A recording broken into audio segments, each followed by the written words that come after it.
Namaskar and welcome to this exciting new episode of Sattology Debunking Mythology. Today we are going to touch upon a very essential topic, trying to understand where the history of a very large faith from Middle East comes from. And popularly you all know that's Islam. And our attempt will be to academically document the history and discuss about it, because many of us are not do not understand. And we have a very famous author who is very well known in India, has done a lot of research. He's ex-communist. You have seen many of his videos on the show. So without delay, let us welcome Aabhas Maldahiyar. Namaskar. Namaskar, Aabhas ji. Namaskar. So before we start off, there is a lot of misconception there, and unfortunately, people of India also are misguided about it, the history itself. And this is the Yes. first time we are presenting it on a show. So how do we characterize the history? Because see, people remember good parts of history. People do not remember bad parts of history. Therefore, whenever we want to give value to our children, we want to tell them about Ramayana, Mahabharata, and because it generates a good character. So before we start off on the show, what type of history should be taught ideally? I have always had some issues with the history whichever have been taught to us, whether it's about the Indian history or its relation to the globe, in whatever perspective we put it. It somehow has not been very strongly related to the primary sources. Mhm. It largely relies not even on secondary but tertiary sources. Like, for example, I'll just go a bit off the context. Like, for reading about Tipu Sultan, it's not the primary sources of Tipu Sultan, but in fact the tertiary sources. Like someone wrote something about him, and then something came, and that is how the whole history of Tipu Sultan the Great was generated in India. And history is something which owes only to time, or period which is it's being spoken about, and to the people of that time, and doesn't owe to anyone. But in our current time, somehow it has been looked at that history is owing to some people. A lot of things are related indirectly or directly academically in terms of profession. Many things get on the way. So somehow history has become everybody's business, but it is not the business of primary sources, which it ideally should be. And we have suffered also because a lot of primary sources are not available. Many sources were burned down. Many things happened, like when we will discuss especially about Islam. A lot of Umayyad sources were burned down by the Abbasids when they were having, there was a kind of conflict between them, and Abbasids were trying to overpower Umayyads.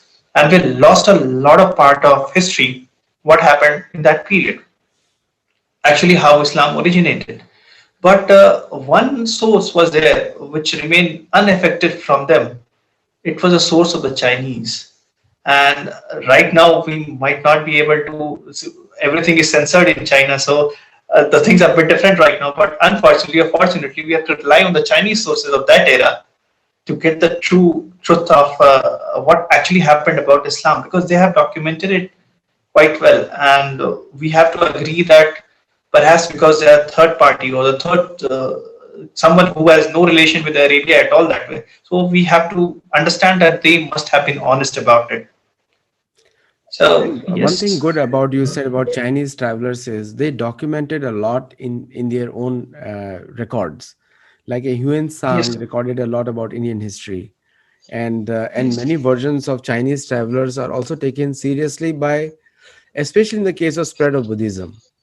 So, yes. if you have a slide, we can present that, or we can just talk through it. That how Chinese travelers they work, they travel to that part. So, which Chinese traveler you're talking about from the historical perspective? For me, what has really been very interesting is rather than the travelers, the documentation for about the dynasties. Like, for example, I'll take one example: Old Book of Tang. Mhm. So this is the English rendering of the Chinese word. So what happened that they have documented categorically about the Tang dynasty, but at the same time they have spoken extensively about what happened to the how Islam was penetrating. So you will, because it has covered a large span of generation of around 4 centuries. So what has happened? You can see a drift in the history as well. That how the, like, let me coin two terms. Let me call AIT the very popular term. I will call it. It is used for array invasion theory, but I am using it for alternative Islamic theory. And let's bring SIN, that is SIN, that is Islamic standard Islamic narrative. So we can see that there was a period when standard Islamic narrative is merging with AIT. AIT is alternative Islamic theory, because which actually should have been a true one, but it somehow got suppressed. So you will see that there is overlap, and after a certain period, it just changes altogether. It's exactly through the pens of Abbasids, or exactly what they were trying to do.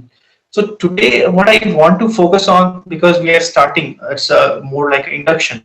So I would like to focus more on the holes in the narrative, or the issues with the narrative of Islam directly. That why this question should actually raise on the historical issues of it, because this is very important before looking into the Northern Arabian history and other sources. So I'll just share my screen to start off the things with. Uh-huh.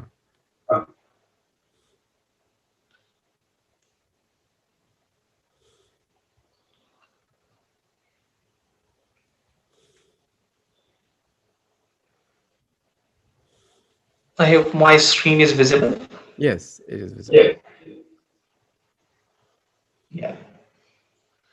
So I am calling it the historical issues of Islam, or they can be any name. But for me, I have given it a name AIT. And like right now, you can see that there's a coin, and this coin actually is a coin with a Heraclius emblem. It is from 639 AD. It was minted in Damascus and bears the year 17. So, who knows about the classical tale of Islam or the standard Islamic narrative will understand what I'm trying to point to.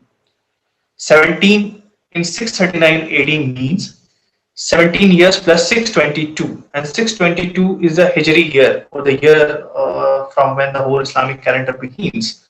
And here in 639 AD, Heraclius emblem is having year 17 written, and it is coinciding with the Arab era or the Islamic era. So perhaps AH could have also meant Augustus, Heraclius, and later reborn under a different idea. So, and when the Roman Sasanian conflict happened and all these things, so this all are very much interrelated.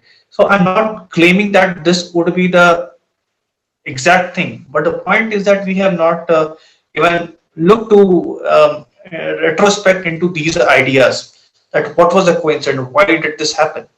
So this is the classical saying which we all have been told about, that in 570 Muhammad was born. 610 AD he met Jibril or Gabriel in the Hira cave. 610 to 622 he received the Meccan revelations. In 621 it is the incidents of Miraj to seven heavens and the five prayers. It is a very important story, and this 621 year, or the incidents of Miraj, also gives us a lot of lead to believe that why Quran was not written even in 7th century. So I'll discuss about it later. But 622 AD is a hijra which we spoke about. That is from Mecca to Medina, and one can relate with the coin which I showed earlier. 622 to 632 is when the Medinan revelation. So these are the two places where the revelations are supposed to be coming. One is in Mecca, the second is in Medina. 630 he conquered Mecca peacefully. 632 it is claimed that he died, and no Quran was written till then. There is no evidence about it. Perhaps through poisoning. And then Abu Bakr, and so on and on. So the Caliph still Ali. And unfortunately, we don't have, and all the classical records which I'm telling you, the question arises for the people that yes, we read them in the book, but what are the primary sources for them? So, which are the first sources which tell us this classical saying? So, the generally what happens is that if we have to talk about Ashoka the Great, or any of the emperor of any time, we'll look at the relics. We will look at the artifacts of that era. Unfortunately, we don't have a single archaeological evidence from this period which could even talk about the civilization in the Makkah during that period. Nor do we have any manuscript from that period to really claim about something like that was happening. Now, so then question arises that when the Muhammad's account was written, it is first in 765, it's Ibn Ishaq, then it's 833, Ibn Hisham. What is interesting is that Ibn Ishaq is a person who is only in the words of Hisham, but we never saw or we don't have any manuscript of Ishaq. Hisham also claims that he has copied a lot of things, or rather, he has written what Ishaq had mentioned, but he also claims to have rejected a lot of things. And it is happening in 833. Then in 870, Al Bukhari's hadith comes, and then Muslim, and so on. In 923, it comes Al-Tabari, and then we got Tafsir and Tariq. And so you can see that there is a gap of 200 to 300 years to put across the words of Muhammad and even to put across the biography of the great man Muhammad. Because if you have got such a powerful, such a strong, and a very influential person living, then of course you will have his biography written. Someone will pen it down. And it becomes a red flag that for 200 years or 300 years, no one is talking about him. And what is even more interesting, intriguing, is that Al Bukhari was given some 6 lakh sayings of Muhammad, which he was supposed to compile. But right now we have got only 7,000 some numbers of sayings, 7,000 something of the sayings. So he had effectively erased around 98.2% of what was given to him. So now the question should be asked that what was there that he rejected and who approved of the things that he rejected? Because this becomes very intriguing, because what if actually those 98% were the true things and not these things, and he just rejected it. And so was with the Hisham case and every one of them. And even Muslim was also given a lot more sayings of Muhammad, but he rejected a lot of them. So a lot of rejection was happening, and a lot of things were accepted based on own perspective, or rather, what was being approved of. This is the right thing, and this is the wrong thing. So now I will show this image, which is talking with respect to the maps, and this actually gives us the idea that where Makkah is located. And these dots, what you're seeing in red, cyan or blue, and purple color, then two different kinds of yellow and the red. These are the places where the first six of the major hadiths were compiled. What is interesting that Sahih al-Bukhari is composed around 846 AD, and it's happening around 4,228 kilometers away from Makkah. So again, the other hadith is happening 4,500 kilometers away. So everything is more than 3,000 miles away from Makkah. 2 centuries away from when Muhammad died. So why is this dark space in creation of or the writing of the man? So this Mind blowing information, mind blowing. Like I think the world is seeing the first time what you have done here, Abbasji. And I think just for the viewers, I can say the map of India here, it's an international map, but it is not approved by India or Indians. yeah. Just a disclaimer there. Please continue, sir. Yeah, yeah. So this actually gives us a great lead to understand that now there can be two things. One is that fiction was being created. Other thing is that maybe that this man Muhammad, around whom the whole Islam is concentrated, he was more toward the northern of the Arabia and not toward the Hijaz or the Makkah, where we are concentrating whole our effort about on. So this was a big red flag, and today I have put across the first red flag of Hadith. In later episodes, when we'll discuss Hadiths in detail, then I will bring in at least 15 red flags, which I have documented that what really causes a red flag, and it needs to be questioned.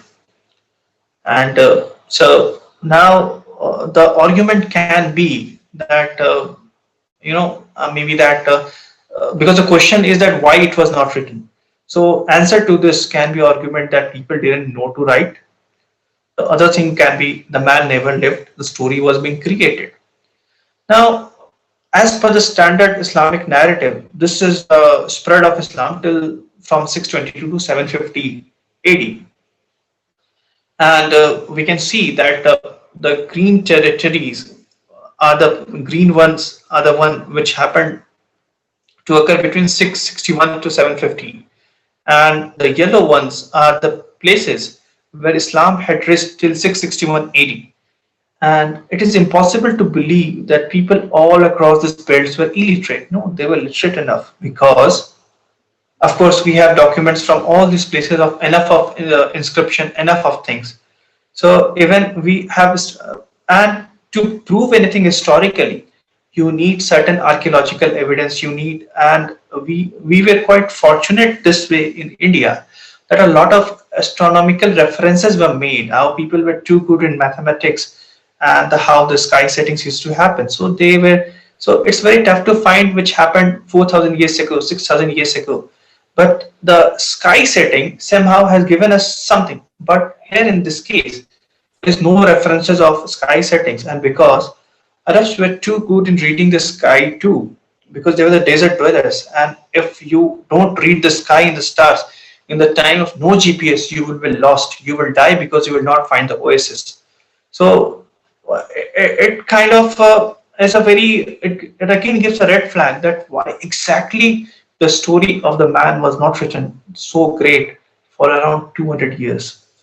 So I don't buy this argument that people were not able to read or write, because another very interesting claim is that we had Quran written in the 7th century. It said that in 652 AD, Uthman, the third caliph, had actually canonized whole of a Quran when he saw that there are various versions of Quran being spread.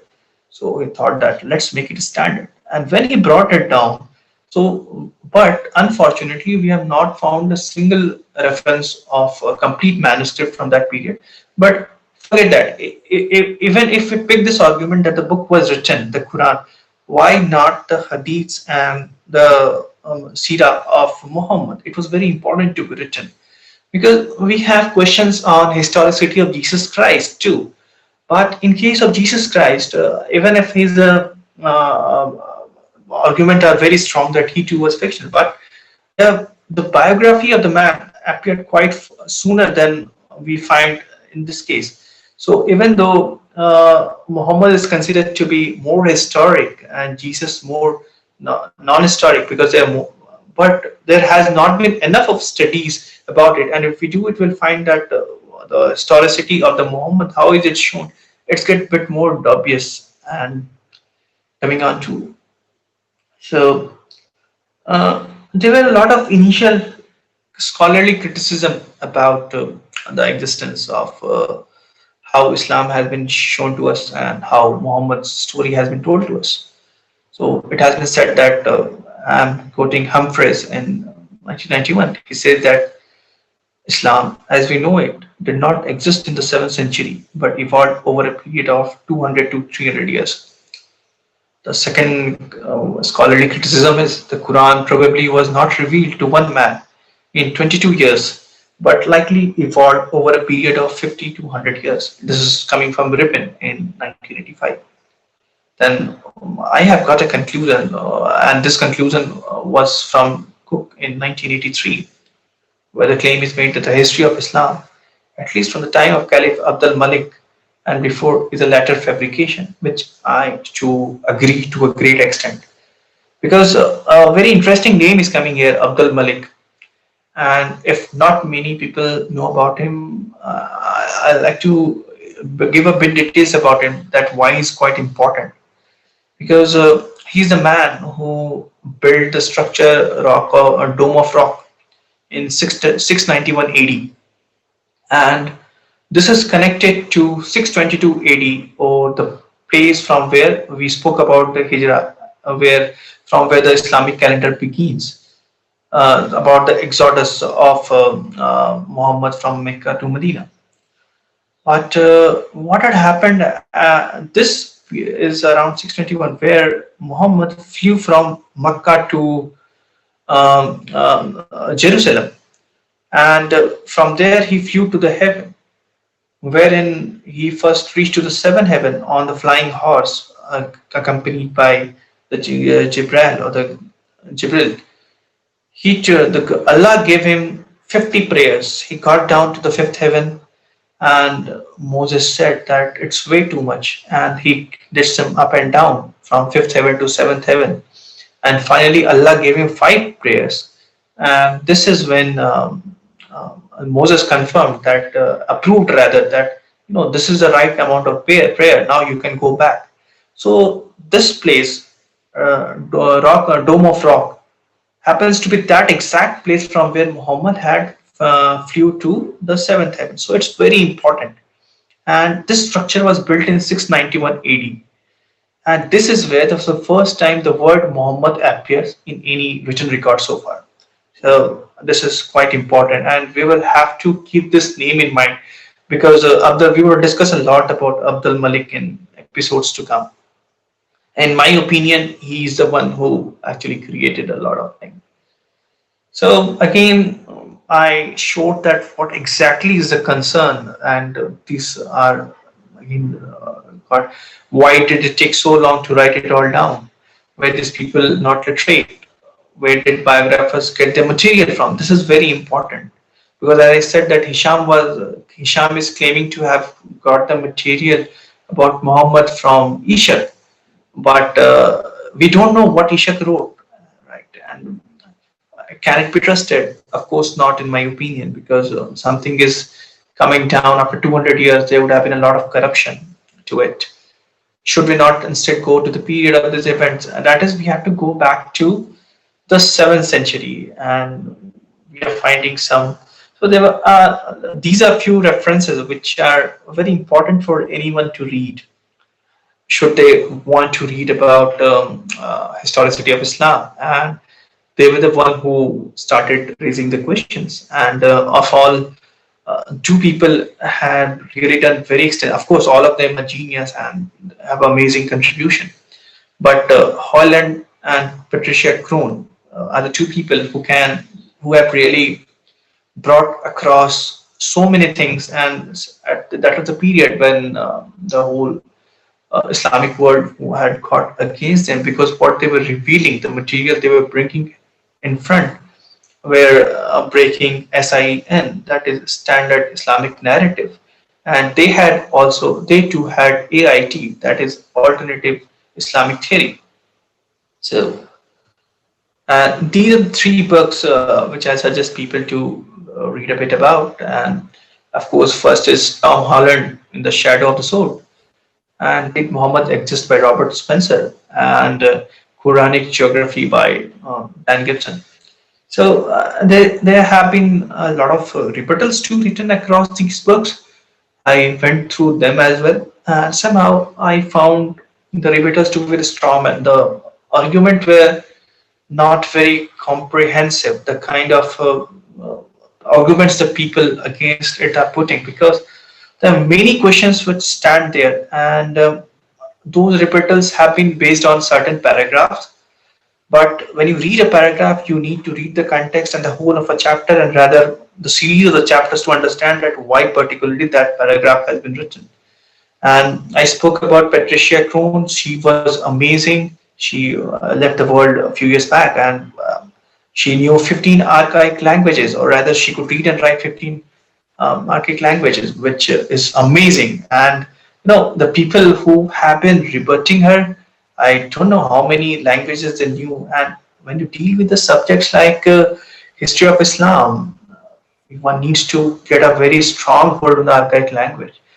And what Patricia Krohn had done is that she had taken the serious documents of that period, and which were written in a language which many people will not be able to read or write right now. And when she decoded them, she found that Makkah is non-existent in the maps. And somehow the trade route which is told about Makkah to where the places where they used to trade is completely flawed. It cannot exist. looking at the geography and many other things. And Dan Gibson again has done an amazing job because he's one very important scholar to refer to because he's a third generation archaeologist and people do a lot of name calling to the man, but of course he's a credible archaeologist. And what he did is that he went to many mosques and worked on locating the Qibla wall. Qibla wall is the place, the wall to which you face and pray because it is supposed to show you the direction of the Makkah or rather the Kaaba. So initial Qiblas were not facing to Makkah but they were facing to Petra.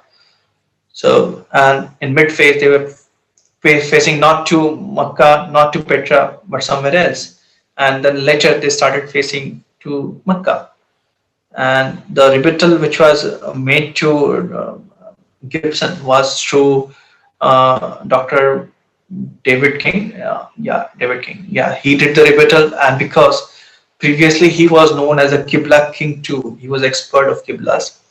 And while Mr. King had visited only one mosque live to really check on what exactly the thing is, this man Gibson really followed, visited each and every mosque, located, gave a lot of reasons, logic, and through tested it with a lot of people. Understand that he was testing it through GPS system only, but he was an archaeologist. He had some very complicated systems too, which we can also discuss someday. That what methods he had adopted, right? And so again, Robert Spencer book is also quite a good one. People do take these books now seriously because it's coming, bringing out alternative theory. But it's important to read this stuff too if one is quite skeptic and one really wants to reach to the root of history rather than we can exist the way we are, but if you are a history buff, you should get so.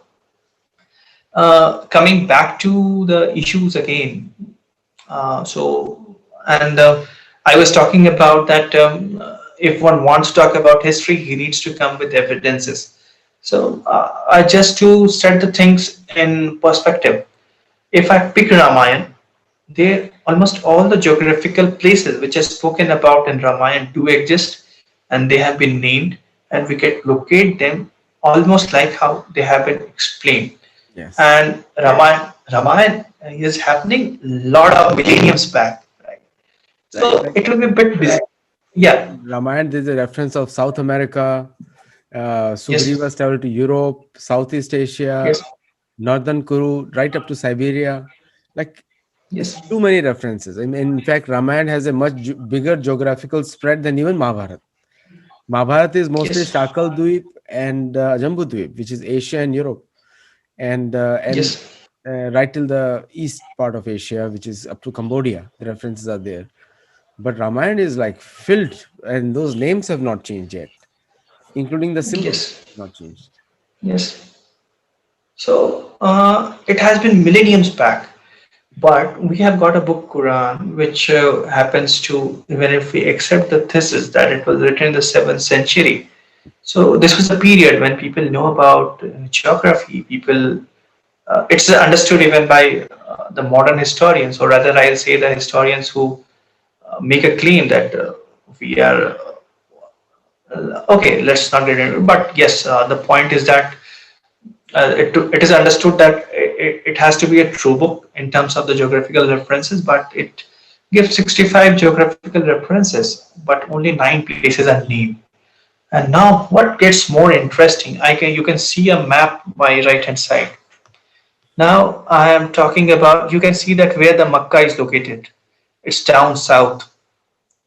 Now the people of Muhammad is said to have communication with people of Earth 23 times, and people of Earth are located somewhere here.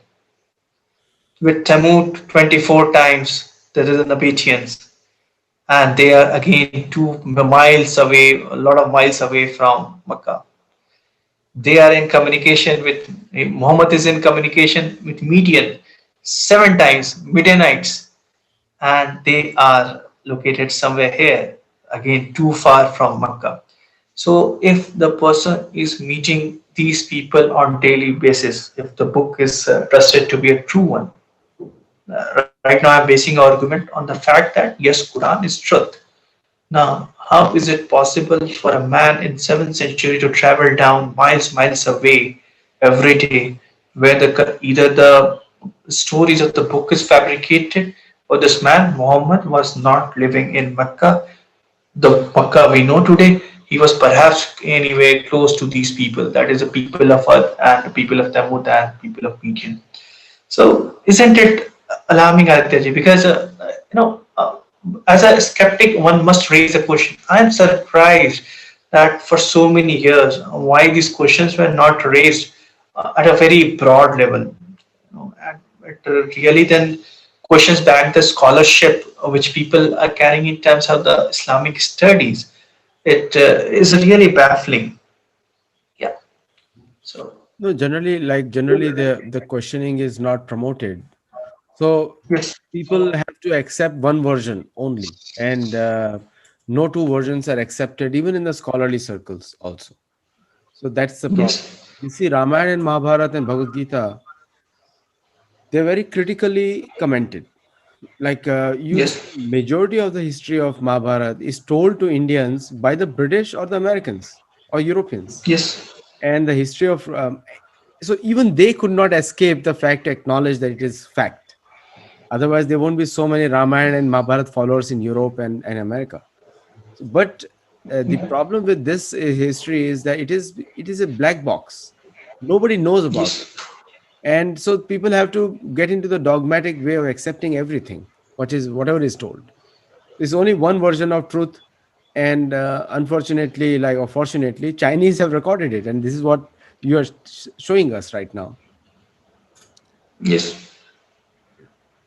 So we will move further to it, and yeah, and the red flag which I was raising about Mecca is very interesting because again, yes, of course, there are rebuttals to all these claims too because when you come up with a claim and when you are baffling the standard narratives, so of course there may be case that when you are making 10 claims, out of that 7 would be wrong. There are high probability. But even if 3 are getting correct, and then those 3 are going to topple the narrative. But what generally happens that the savior of the standard narrative, when they come up by saving the 7, so this is understood that people then forget that 3, which are big red flags, are an issue and they also needs to be discussed. So even though these concerns have been raised a lot in the western part of the world, but still not very popular, they will be considered a very raw opinion. Now we were talking about Makkah, and here it is. Quran mentions Makkah only once, and I have picked the translation from the Pital, and it says that. And he is who hath withheld men's hand from you and hath withheld your hands from them in the valley of Makkah, after he had made you victors over them. Allah is seer of what ye do. So this Makkah is a valley, is being called as a valley of Makkah. So it's surrounded by hills at a few distances, but it's not a valley. And kind of this definition or the translation is not getting the things in the right order. So what generally people or the apologists come up with is it's not valley of Makkah but the belly of Makkah. So even if we say that it's belly of Makkah, it is kind of indicating towards a valley if the whole context had to be understood. But what really gets interesting is that it's always being addressed at the place of Muhammad. So then it gets confusing because the place of Muhammad and Makkah is deemed to be a very important place, and then it gets conflicted with the idea that in Islam, not the person, but the idea is more important, and it's also gets even more concerning that the word of Allah has to be approved by a man, that is Muhammad. So I don't want to get into theological discussion about it right now, but yes, there are instances. And the second It's coming from the 3.96 Quran. It's behold, the first temple, that is house ever set up for mankind, was indeed one at Makkah, rich in blessing and a source of guidance unto all the world. So this is kind of understood to be as a start of a mankind, a place like that. Baka. Baka is what even people try to relate to Makkah. But Baka is actually the place of sorrow or the pain. And Makkah doesn't have had a history where at a time it would have been a place of sorrow or the pain.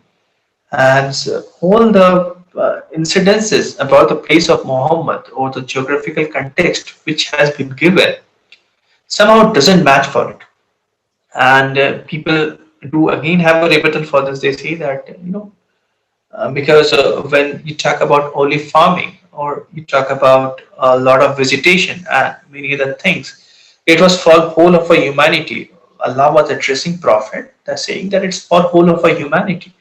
But there's a contradictions in Quran itself for it, because it further talks about it was specially to be written in Arabic. This is one of the verse, and for the Arabs. So of course, when the it is to be only in Arabic and for the Arabs, how it can be for the humanity? So there are contradictions again. There can be problem in the theology, no problem in that. But historically, it's makes the situation a bit dubious. And again, there's minimal vegetation. It's not in a valley, but it talks about a stream with the fields. This is about the place of Muhammad. This prophet is called with the trees, grass, clay, loam.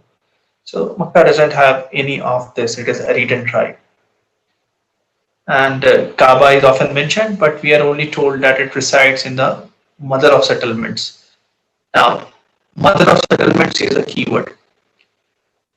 We all know we don't have any archaeological evidence of any settlement in Makkah whatsoever from any time even close to when the Muhammad is claimed to be living.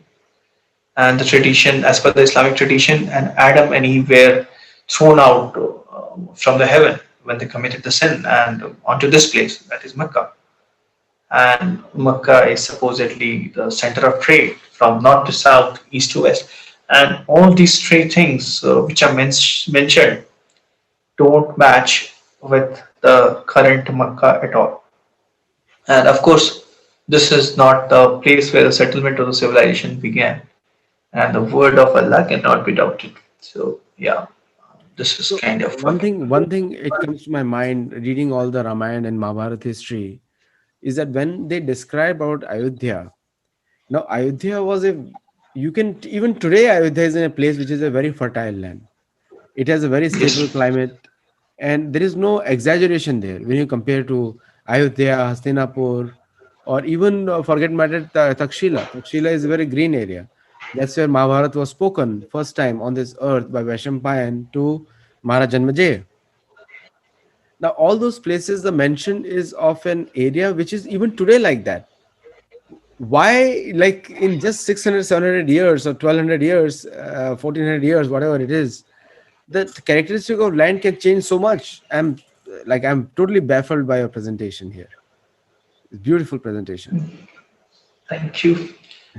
So yeah, let's move on. And so this is the Arab trade routes. This is pulled from Patricia Kroon's work, and she had really done some because she had pulled a lot of math from the archaic sources and which from the Greek documents and a lot of documents which no one has cared to really push the question about, and we can see that where Makkah is located and where Medina. So we can see Medina here, right? And Makkah is supposed to be somewhere here, but nowhere it's shown in the map. And what really gets further baffling is that yes, Petra can be a center of the trade because of the connectivity, the way it's connected, and with the sea. And of course, what is very important that for the trade, it's not even if you are connected well with the roads, you don't trade through roads. You internationally you trade or you don't trade through the air. You trade through still trade through the sea route because it's the cheapest and one of the easiest way. Still it's a sea route which is for used for the trade. And because if people would have come down from Mecca, there would have been a reason. There have been Hindu Kush. They won't have ever been able to communicate with the people in India for the trade. So no one will trade passing through Hindu Kush mountains, and so there are very legitimate questions which comes through from Mecca, and in terms of how it can be the center of trade and how it can be mother of settlement. Mother of settlement, no archaeological references. It's quite disturbing. So these are few again crucial points. Like earliest literary reference to Makkah's existence is the Acropolis of Pseudo Methodius continues of Byzantine Arabica. It comes in the reign of the Caliph Hisham. It's in 740, and this is when the word Makkah is inserted. We find in some document for the first time. And earliest maps don't show Makkah until 900 AD. So this is what Patricia Crone is saying, that Greek trading documents refer to the towns of Taif, that is southeast of Makkah. Yathrib, later known as Medina, but it somehow is not talking about Makkah at all. So and people do have rebutted. There was a rebuttal to Patricia Crone in this book was written in mid of 80s, 1980s, and the rebuttal came to her in I think 2017. The first source of a book, and that somehow is trying to rebut her on the basis of linguistics. But and when I check for the credibility of who is rebutting, I knew I could learn that the man knows four languages, and he was dealing with a scholarship of a lady who dealt with 15 archaic languages. And it happens that I'm not going into this that who has more degree or something, but when it comes to a specific subject and looking even at the kind of argument, you will tend to lean more towards a person who has worked more towards it, and then someone, and the question arises that why there was no one to refer Patricia Crone for so many years. Hadn't we had more learned man in the Islamic tradition? Yes, we have a lot of Islamic scholars who know a lot of languages, not definitely not as she knew, but there were many. But there has been, and unfortunately, people try to connect uh, Macroba of Ptolemy map of the second century. He is mentioned at Macroba and almost near to the location of Mecca. So people pick that to be Mecca, but that also has got a lot of flaws. We can pick this in detail that how that cannot be considered as Mecca separately. And so then Qibla is as per the traditional saying, Qibla changed in 624 AD, but it's not mentioned in Quran that where it changed from. Archaeology also supports this change, but not as they claim, that is from Jerusalem to Mecca, but from Petra. So when this Qibla was changed, this is very interesting that initially all the Qiblas were facing the Mecca, but later on they started facing first facing Petra and later on Mecca, and in between they were not facing neither Petra and Mecca. This was happening because if one reads the timeline and at the same time what was happening in the Islamic history, you will relate to it. The war between Umayyads and the civil war was going between Umayyads and the Abbasids. And there was a phase when people were unable to decide whether they are going to align with the Abbasids or the Petra or the Umayyads. So when they were unable to decide, so the Qibla of the mosque of that period, that countries were facing neither to Petra nor to Makkah, because Makkah was for the Abbasids and the Petra was for the Umayyads. So that was the reason. So we will go through. Now I am pulling few things from the Gibson's work, where he visited a lot of mosques. Here we see the Wasit Mosque, Kufa Mosque, and the Fustat Mosque outside Cairo, and it's all built in the early period of Islam, and they are the Umayyad mosques in Iraq. So we talk about the places, and now we see that here is Petra, here is Mecca, And when Gibson went there, he found that all the Qibla walls were facing Petra, and no one can say that there was a kind of a error in the direction, because it has to be. If I say talk about Kufa, then there has to be a 90-degree, almost 90-degree rotation of the direction. So it's bizarre to claim that there was some error because people didn't have an instrument. So goes with the Wasit and so goes with the Fustat. So it's a very strawmanly comment if someone makes that his precision was not perfect. So yes, Jacob of Edessa also is a documentary evidence, and unfortunately or fortunately, whatever, but the more about Muhammad or the people of Islam have been spoken by the non-Arabic sources, and we don't have any Arabic sources about Muhammad till 7th century, till the beginning of 8th century. The first source about Muhammad is the Abdul Malik's structure, Dome of Rock. That's the first time. That is 60 years after the death of Muhammad, we find Muhammad written somewhere.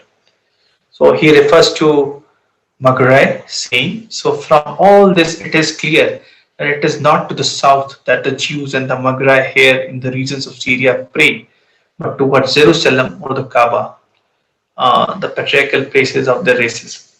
So, but again, it is not. In 705 AD, he's saying, and Maghreb is a term for the so-called Muslims of that period, and this I picked from Throne and Cook's work of 1977, and it's clearly saying. So, if one has to rebut this man, Jacob of Edessa, should that want to?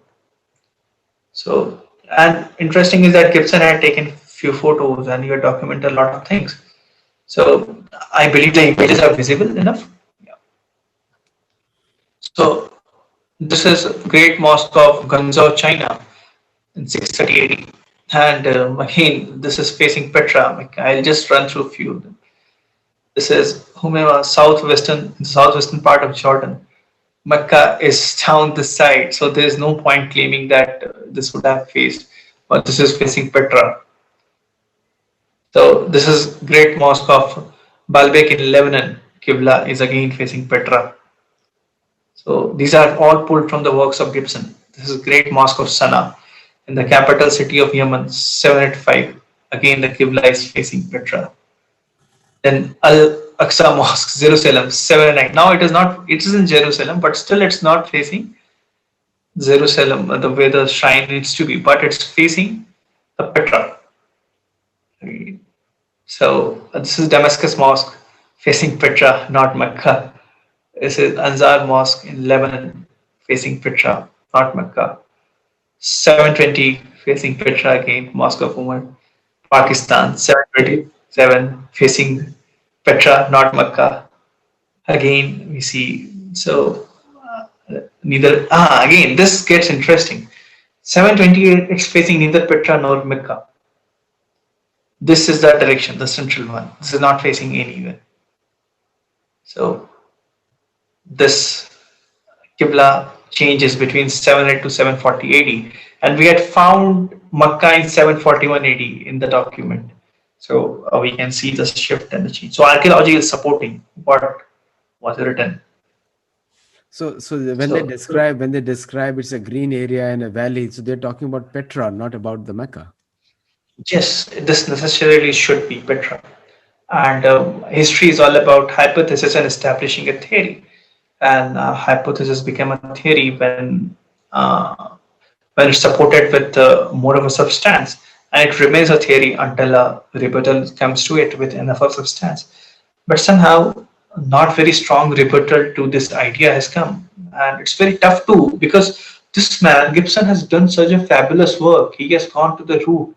He went to the mosque, he located the Qibla walls, and checked where are they facing. So now it's like tongue-in-cheek case that how are you going to prove me wrong? Please visit the mosque and prove me wrong. So that is how Gibson is saying to all of us. Again, neither Petra nor Makkah. So this is a timeline. We can see that there's a confusion between this period. So 100% point to Petra, till this period, till 725 AD. From 725 to 822 AD, 12% still point to Petra, 50% point to Makkah, and 38% point parallel. So when this parallel is actually, if you draw a line between Makkah and Petra, so these qiblas were facing parallel to that line. So 50%, 38% are parallel, and 100% then from 822 onwards face exactly to, and this is where the second civil war is happening, which I was talking about, and this is where the Abbasid rules begin. So it's very interesting, and Petra is really the center of trade, which we And spoke about that's in the earlier. middle of the single Silk Road also. Yes, yes, yes, and that's what.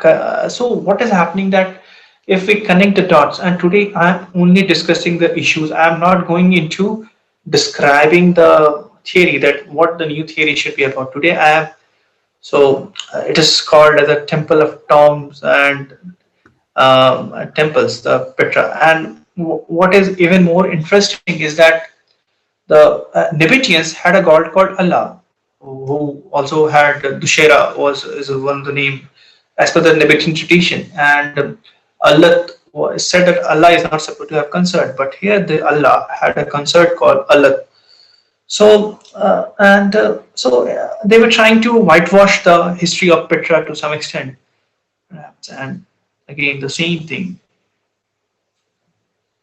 So these are basically the problem. The first Arab inscription referencing to Muhammad is in 691. First non-Muslim reference to Muslims until 690s. Then first Arab reference to Muslim is just prior to 749 AD. Then first reference to Islam is not until 691, that is Dome of Rock. First reference to Makkah is not till 741. And first biography of Muhammad with Islamic sources not until 833. First reference of possible Quranic material in 691, that is Dome of Rock. First reference to an Arab scripture is in 717. Then the first reference to Quran in non-Muslim sources is not till 740. First reference to pre-canonical Quran is around 743. First reference to Quran on Muslims inscription not till 750s. None of the earliest Quranic manuscript appear before to be from 8th century, and there are many of them are variants of Quran.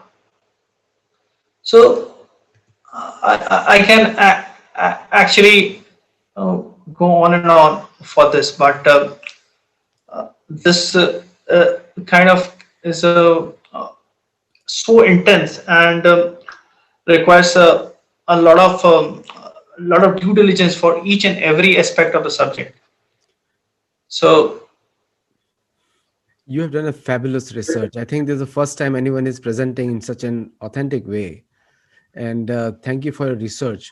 One question comes to my mind is that the narrative building which has been done so far, and a huge, silencing of the people in the name of some kind of phobia, Islamophobia, that doesn't exist in the world. It's just a campaign term. Uh, is to not to question the actual history. Now, if I look at a logical, it will be very difficult for people to challenge, and it's for our viewers only because of we present mostly academically. So for the viewers can make their own viewpoint, and this is the history which is as per the proofs and the local, especially the Chinese travelers. Am I right? This is yes, yes, of course, the Chinese document.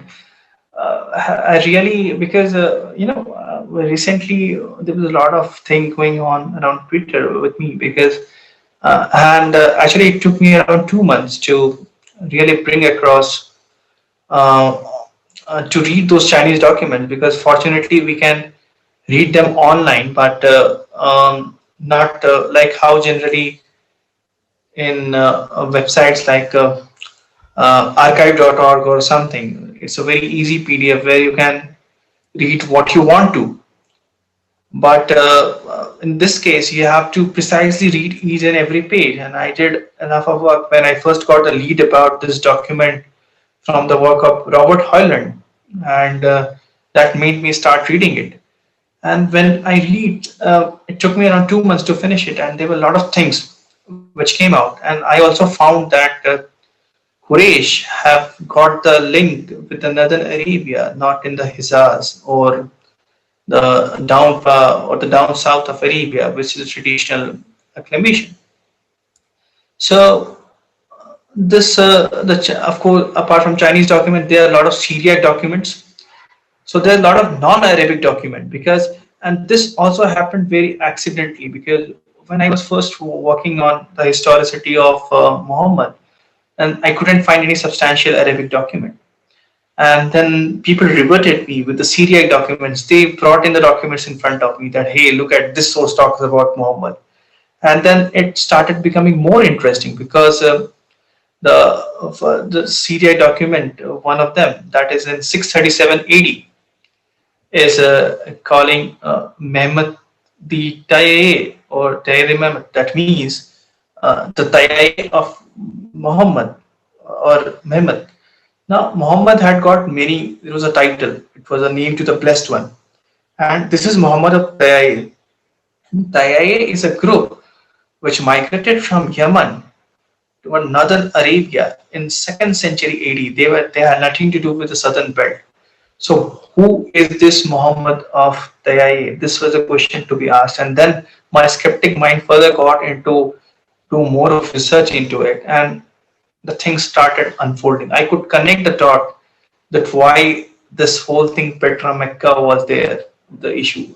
I will discuss about this also in some other episode. That why exactly this thing was happening. So this is very interesting that, and I sense it that this is one of the most thrilling story which ever happened in the human civilization. One of the most thrilling that how the whole thing was created out of a civil war. Like Umayyads wanted something else, the Abbasis wanted something else. So even when the hadiths were written, what's very intriguing that whoever has written hadith, most of them have got the or have given the sources of hadiths because hadiths were being collected. So whoever was doing it had some connection with the slaves. So in that period, whoever could produce more of a hadith or more of a story around that period would be rewarded, would be redeemed. Like slavery was considered like, if you come from a slave family, then things are not right for you. So it was also a redemption factor. So that's why you see a lot of contradiction in hadiths too. Few hadiths are glorifying few of the Umayyads, few are not. Like while hadith is demonizing one of the Umayyad caliph, while the other source from Spain is really talking glory to him. So these contradictions and connecting the dots really take you to where we are supposed to be, that is AIT or alternative Islamic theory, not Aryan invasion theory. No, great point and great point. I think the slavery everybody knows originated in the Middle East initially, and then it went to Spain, and from Spain came to South America and North America. And very few times I have always advised, I have always said it that the slavery American Constitution gave American citizenship to Native Americans in 1924. Can you Yes. imagine the European settlers said, "You are a citizen of America" to people who were natives of America? So, great presentation, and I think we will move on to when we do the part two. One question did come to my mind, and towards the end of the show, you showed me is that the multiple versions of the slaves which are lost out. So, if there is a slave's perspective, that will be really good to see later on. But thank you, Abbas. It's very late for you. Thank you for joining. And to all the viewers who are watching it live, thank you so much for coming on the show, and do watch the recording. The title will be exactly the same, Alternative Islamic History. And so please do watch it and do comment on it. And this will be, we'll have the part two shortly on this one. Namaskar and thank you. Namaskar.